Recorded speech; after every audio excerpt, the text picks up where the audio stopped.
So I 3-bet king jack of clubs on the bottom right table. Early on, I'll usually be flatting a hand like this. I kind of prefer to set up a 3-betting dynamic before I start 3-betting hands like king jack, but I think it's fine.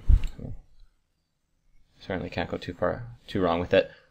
Standard c-bet on the flop, lots of turn cards that I can double barrel, but this is not one of them. It hits his range a lot of the time, and it very rarely improves my range in his eyes, so it's certainly a bad spot for me to be bluffing. Top right, I think you can check call or check raise. I don't think either one is too bad.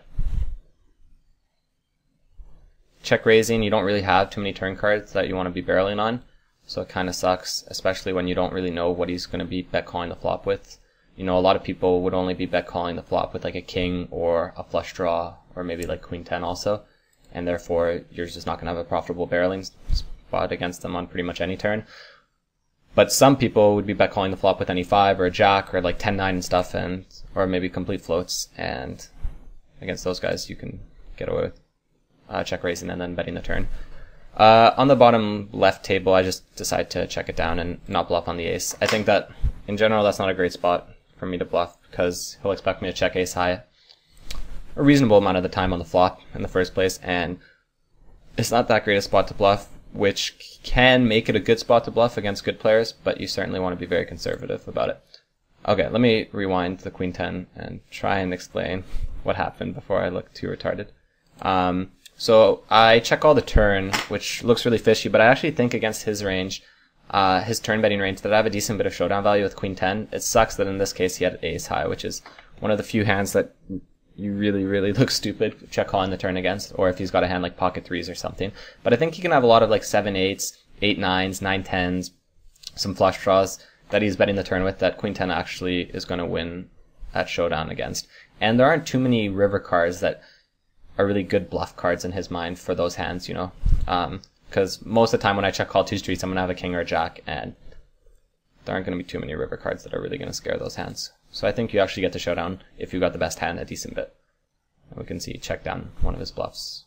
So in a way, that somewhat justifies the check call in the sense that I was going to get to showdown if he didn't have me beat. And I would have gotten to showdown, yeah, if he was bluffing with another hand, then I would have won.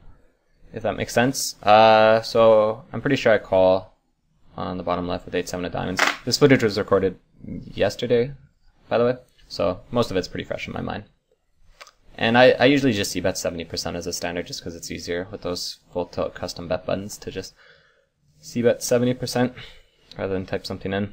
Bottom left, I decide not to contest this flop. I don't think he's strong when he checks it, because it's such a wet board that I really don't expect him to slow play on too much.